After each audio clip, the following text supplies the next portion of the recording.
friends, welcome back to my channel. Today I have another fabulous book to talk to you about, and that book is Highly Illogical Behavior by John Corey Whaley. I found this book by going to a teacher workshop where it was focused on destigmatizing mental health through young adult literature. I didn't know what to expect going in. I'm not like for or against that topic. I just don't think I've thought a lot about it.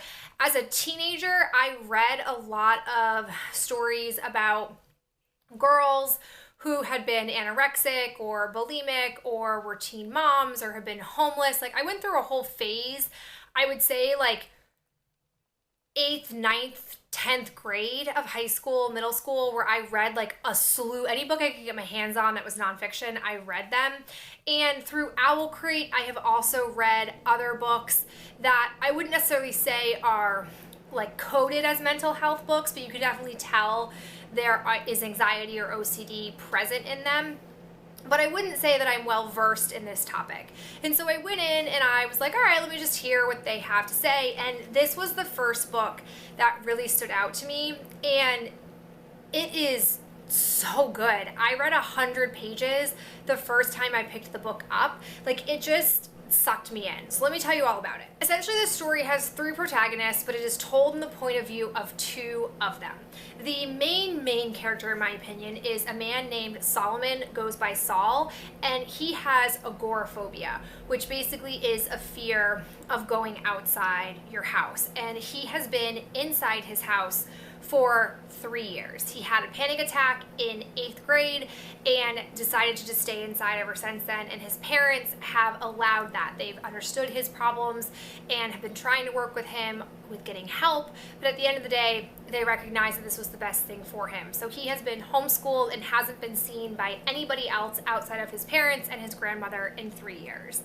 Then you have your second protagonist, who's also the second narrator of the story. It switches off between Solomon's perspective and a girl named Lisa Prater. And essentially, Lisa decides in her junior year that she wants to go into psychology, and she wants to go to this very prestigious university which has the best psychology program in the country, and it's far away from where she lives, and all she wants is a full ride scholarship. And she knows that the only way to get a full ride scholarship is to get their one scholarship that they give out every year based on the college essay. And Lisa remembers vividly Solomon having a panic attack in 8th grade and then basically disappearing off the face of the earth. So when she comes in, she essentially went out of her way to meet his mother and then sync up with Solomon. And her whole objective when she first meets him is to cure him and write her college essay all about how she cured Solomon of his agoraphobia, and thus she'll get her full ride scholarship.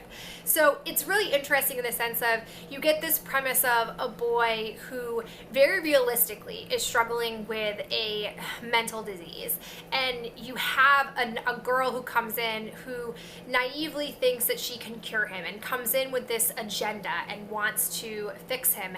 And I think that's how a lot of people view mental illness, is they view it as, we can come in, we can fix it, you'll be all better, and it's just snap your fingers, you're okay. And the third character in here is Lisa's boyfriend, who quickly also becomes introduced to Solomon, and the 3 of them strike up a friendship, and it becomes so much more than just a boy Lisa's trying to cure for her college essay. It obviously gets way more complicated than that, and it also comes to a head about the idea of understanding people at their core. And I just found this book really powerful. I appreciated as well having a male mental health point of view.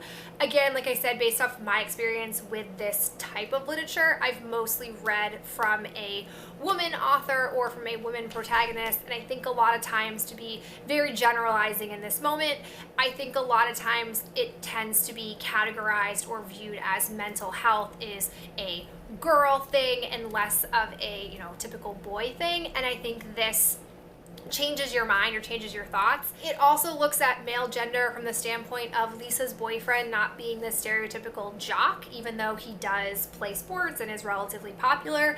And so I loved this book. It sucked me in. It made me think in a really positive way, and I just think this is so powerful. And if you're somebody who thinks this is interesting or you like this topic, I would definitely recommend it. I borrowed it for my interlibrary loan. I will always advocate for libraries. I think they are the best free resource right in your backyard. I think that they are great, especially for finding books and not always having to purchase books. And I just would recommend this. There's not much more I can say about it. I read it in just a few days, and it's been a very long time since I have gone through a book as quickly as I went through this one. I mean, it was powerful, man. It was really powerful. So definitely recommend Highly Illogical Behavior by John Corey Whaley. And if you guys have any other recommendations of books similar to this, or just other books in general that have really hooked you, please share them down below in the comments, because your girl's about to hit summer break and I can't wait to go to my rooftop pool and read. But that is it for me, and I will talk to you guys in my next video real soon. Bye.